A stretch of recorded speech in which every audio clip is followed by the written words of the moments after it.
Hello everyone, मैं दीक्षा। स्वागत है आपका आपके अपने यूट्यूब चैनल में। आज की जो वीडियो है वह संविधान के संदर्भ में है। भारत के संविधान के भाग, अनुच्छेद, अनुसूचियां और संविधान के विदेशी स्रोत के बारे में कि जो भारत के संविधान में प्रेजेंट में कितने भाग हैं और कितनी अनुसूचियां हैं, कितने इसमें अनुच्छेद हैं और संविधान के कितने विदेशी स्रोत हैं, कहाँ कहाँ से भारत का संविधान लिया गया है। तो आपको बता दें कि मूल संविधान में भारत में 22 भाग, 395 अनुच्छेद और 8 अनुसूचियां थीं। प्रेजेंट में 25 भाग, 448 अनुच्छेद और 12 अनुसूचियां हैं। चलिए तो एक एक करके सभी के बारे में जानते हैं। सबसे पहले तो जानते हैं भारत के भाग के संविधान के भाग के बारे में कि संविधान के भाग के संदर्भ में और उनसे संबंधित अनुच्छेद को जानते हैं कि इसमें भाग, विषय और संबद्ध अनुच्छेद दिए गए हैं, जिसके अंतर्गत आपका भाग फर्स्ट आता है। भाग फर्स्ट में क्या दिया गया है? संघ एवं उसका राज्य क्षेत्र, जो कि कितने अनुच्छेद को कवर करता है? अनुच्छेद 1 से 4 तक के अनुच्छेद को कवर करता है। भाग 1 संघ और उसका राज्य क्षेत्र, जिसमें अनुच्छेद 1 से अनुच्छेद 4 तक के आर्टिकल को यह कवर करता है। फिर आता है आपका भाग 2। भाग 2 आपका नागरिकता से संबंधित है।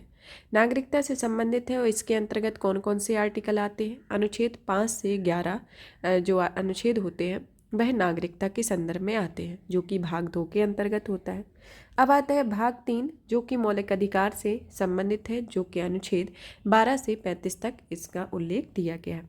भाग 4, जहाँ पर राज्य के नीति निर्देशक तत्व आते हैं, जो कि अनुच्छेद 36 से 51 तक इसका उल्लेख किया गया।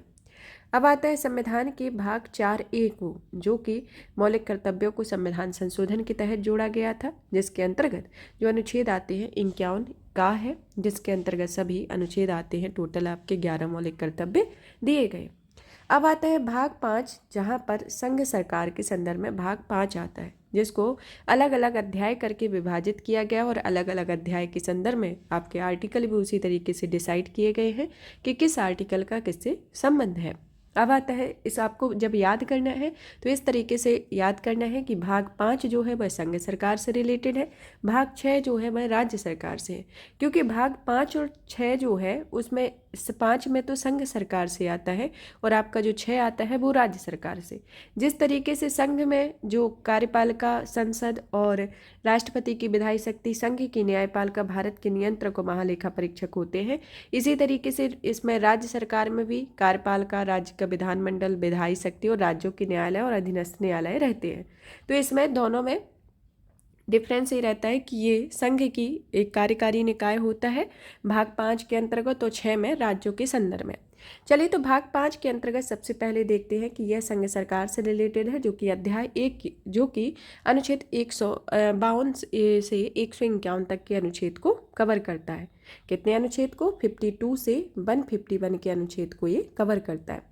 जिसमें अध्याय 1 जो है वह कार्यपालिका से संबंधित है, जो अनुच्छेद 52 से 78 तक है, जिसमें राष्ट्रपति और उपराष्ट्रपति से संबंधित है। अध्याय 2 आता है जो संसद से रिलेटेड होता है, जहां पर संसद के गठन, जिसमें राज्यसभा, लोकसभा के संदर्भ में सभी अनुच्छेद दिए गए हैं, जो आर्टिकल 79 से 142 तक आता है। फिर आता है अध्याय 3, जिसमें राष्ट्रपति की विधायी शक्तियाँ दी गई हैं, जो कि अनुच्छेद 123 की आती हैं। फिर आता है अध्याय 5, जिसमें संघ की न्यायपालिका होती है, जो कि अनुच्छेद 124 से अनुच्छेद 147 तक संघ की न्यायपालिका का वर्णन है। अनुच्छेद अध्याय 5, जहां पर भारत के नियंत्रक एवं महालेखा परीक्षक का उल्लेख किया गया है, जो कि अनुच्छेद 148 से 151 तक इसमें प्रावधान दिया गया है, जिसमें इनकी नियुक्ति, पदमुक्ति और किस तरीके से कार्य करते हैं, तो इनके संदर्भ में बताया गया। तो ये कितना है? भाग 5 किस आर्टिकल से रिलेटेड है? अनुच्छेद 52 से 151 तक। अध्याय 5 में, भाग 5 में संघ सरकार आती है, जहां अनुच्छेद 52 से 151 तक होते हैं। अब आता है भाग 6। भाग 6 में आती हैं राज्य सरकारें। राज्य सरकारों के संदर्भ में आता है पहले नंबर पर। इसमें बता दें कि इसमें जो अनुच्छेद है वह 152 से 237 तक है। भाग 5 में कितना था? 51। भाग 5 में 52 से 151 था और इसमें जो है वह 152 से आपका 237 तक आता है। तो इसके संदर्भ में आता है सबसे पहले अध्याय 1। इसको भी 6 अध्याय में डिवाइड किया गया है। अध्याय 1 के अंतर्गत साधारण आता है, जो कि अनुच्छेद 152 है। अध्याय 2 में कार्यपालिका आती है जो कि 153 से 167 में आती है, जिसमें राज्यपाल के संदर्भ में बताया गया है। फिर आता है राज्य का विधानमंडल जो कि अध्याय 3 के अंतर्गत आता है, जिसमें अनुच्छेद 168 से 212 के अंतर्गत है। अध्याय 4 जो कि राज्यपाल की विधायी शक्तियां हैं, जो कि अनुच्छेद 213 के अंतर्गत है। जिस तरीके से राष्ट्रपति की विधायी शक्तियां आती है अनुच्छेद 123 के अंतर्गत, उसी तरीके से राज्यपाल की विधायी शक्तियों का भी उल्लेख अनुच्छेद 213 के अंतर्गत दिया गया। अध्याय 5 के अंतर्गत राज्यों के उच्च न्यायालय हैं, जिसे अनुच्छेद 214 से 232 तक है। अधीनस्थ न्यायालय जिसमें आता है अनुच्छेद 232 से 237 तक आता है। तो ये प्रमुख राज्य सरकारें हैं, जिनकी राज्य सरकारों के संदर्भ में ये प्रमुख आर्टिकल जो कि 152 से 237 तक हैं। कितने? 152 से 237 तक ये अनुच्छेद आते हैं। अब आता है भाग 7 के बारे में। भाग 7 को निश्चित कर दिया गया था और जो कि अनुच्छेद 238 के तहत इसे निश्चित कर दिया गया था। अब भाग 8 आता है। भाग 8 के अंतर्गत आते हैं संघ राज्य क्षेत्र जो कि अनुच्छेद 239 से 242 में है। भाग 9 में पंचायतें आती हैं जो अनुच्छेद 243 से 243 एड़ा तक है। भाग 9A में नगर पालिकाएँ हैं जो कि अनुच्छेद 243 ता से अनुच्छेद 243 या छा तक आती है। भाग 9B जो कि सहकारी सोसाइटियों से संबंधित होता है, जो अनुच्छेद 243 या जा से 243 या ना आता है। अब आता है भाग 10। भाग 10 के संदर्भ में आता है अनुसूचित एवं जनजातीय क्षेत्र जो को अनुच्छेद 244 से 244 का के अंतर्गत आते हैं। भाग 11 जिसमें संघ एवं राज्यों के बीच संबंध आता है, जिसके अंतर्गत 2 अध्याय दिए गए हैं। पहला अध्याय आता है विधायी संबंध में, दूसरा आता है प्रशासनिक संबंध में। संघ एवं राज्यों के बीच जो संबंध दिए गए हैं वह अनुच्छेद 245 से 263 को कवर करते हैं, जिसमें जो अध्याय 1 के अंतर्गत जो विधायी संबंध है 2 अनुच्छेद 245 से 255 तक, और प्रशासनिक संबंध जो होते हैं अनुच्छेद 256 से 263 तक आते हैं। अब आता है भाग 12। भाग 12 के अंतर्गत वित्त, संपत्ति, संविदाएं और वाद आते हैं, जिसके अंतर्गत 4 अध्याय में इसे डिवाइड किया गया, जिसमें वित्त, ऋण लेना, संपत्ति, संविदाएं, संपत्ति का अधिकार आता है। अब वित्त, संपत्ति एवं संविदाएं और वाद जो है वह अनुच्छेद 264 से 300 का के अंतर्गत है। 264 से 300 का के अंतर्गत है, जिसमें अध्याय 1 जो आता है वित्त से संबंधित है वह अनुच्छेद 264 से 291 तक के अनुच्छेद को कवर करता है। फिर आता है अनुच्छेद अध्याय 2 जो कि ऋण लेने से संबंधित है, जो अनुच्छेद 292 से 293 को से संबंधित है। अध्याय 3 जिसमें संपत्ति, संविदाएं, अधिकार, बाध्यताएं और वाद आते हैं, जो कि अनुच्छेद 294 से 300 को कवर करता है। और अध्याय 4 जो कि संपत्ति के अधिकार से संबंधित है, जो कि अनुच्छेद 300 का से संबंधित होता है। अब आता है भाग 13। भाग 13 जो है वह भारत के राज्य क्षेत्र के भीतर व्यापार, वाणिज्य और समागम से संबंधित है, जो अनुच्छेद 301 से 307 तक आता है। भाग 14 जो है वह संघ एवं राज्यों के अधीन सेवाओं के संदर्भ में है, जो कि अध्याय 1 और 2 में इसे डिवाइड किया गया है। अध्याय 1 के अंतर्गत सेवाएं आती हैं और 2 के अंतर्गत लोक सेवाएं होती हैं, जिसमें अधीन सेवाएं जो आपकी आती हैं वह अनुच्छेद 308 से 323 तक है, और इसमें जो सेवाएं हैं वह अनुच्छेद 308 से 314, लोक सेवाएं जो है 315 से 323 आती हैं। फिर आता है भाग आपका 14A जिसमें अधिकरण दिया गया है और अनुच्छेद 323 का से 323 खा तक है। भाग 15 जो कि निर्वाचन से संबंधित है, फिर अनुच्छेद 324 से 329 का तक आता है। भाग 16 जो कि अनुसूचित जाति, अनुसूचित जनजाति, पिछड़े वर्ग और आंग्ल भारतीयों के संबंध में विशेष उपबंध दिया गया है, जो कि अनुच्छेद 330 से 342 के संदर्भ में है।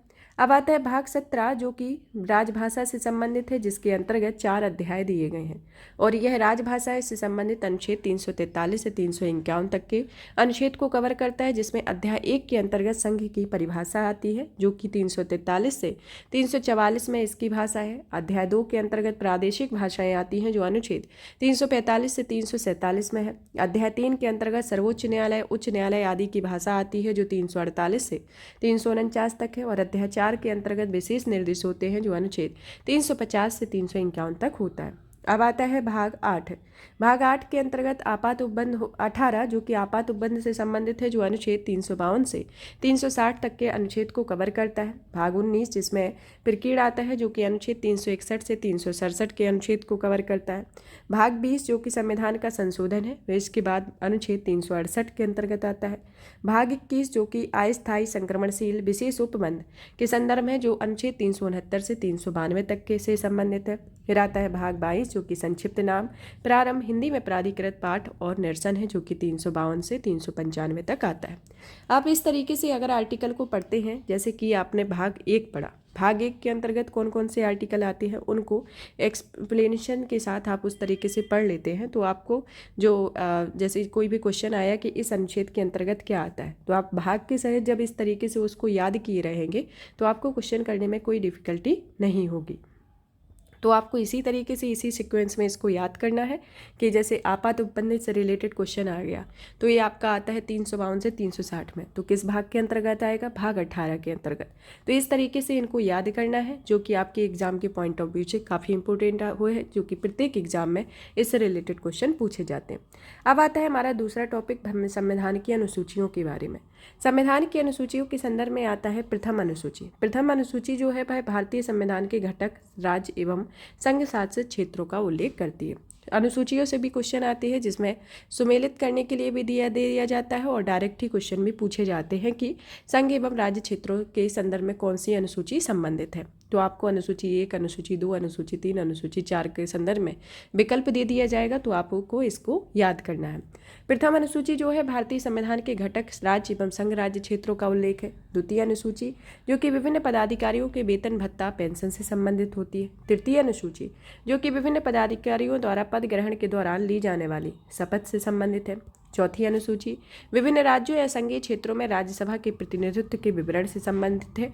इसको शॉर्ट फॉर्म में इस तरीके से याद कर सकते हैं, जैसे प्रथम अनुसूची संघ एवं राज्य क्षेत्रों के उल्लेख है, द्वितीय में वेतन भत्ता पेंशन, तृतीय में शपथ से रिलेटेड, चतुर्थ में राज्यसभा के प्रतिनिधित्व के संदर्भ में। तो ये शॉर्ट फॉर्म में जब याद करेंगे तो ये याद भी हो जाएंगी और इसमें एग्जाम में जब क्वेश्चन आएंगे तो आप उसको सोल्व भी कर लेंगे। अब आता है पांचवी अनुसूची जो कि अनुसूचित क्षेत्रों और अनुसूचित जनजाति के प्रशासन एवं नियंत्रण के बारे में उल्लेख करता है। छठी अनुसूची जो है वह असम, मेघालय, त्रिपुरा, मिजोरम राज्यों के जनजातीय क्षेत्रों के प्रशासन के बारे में उपबंध करता है। सातवीं अनुसूची केंद्र एवं राज्यों के बीच शक्तियों के बंटवारे में है, जिसमें संघ सूची, राज्य सूची, समवर्ती सूची आता है।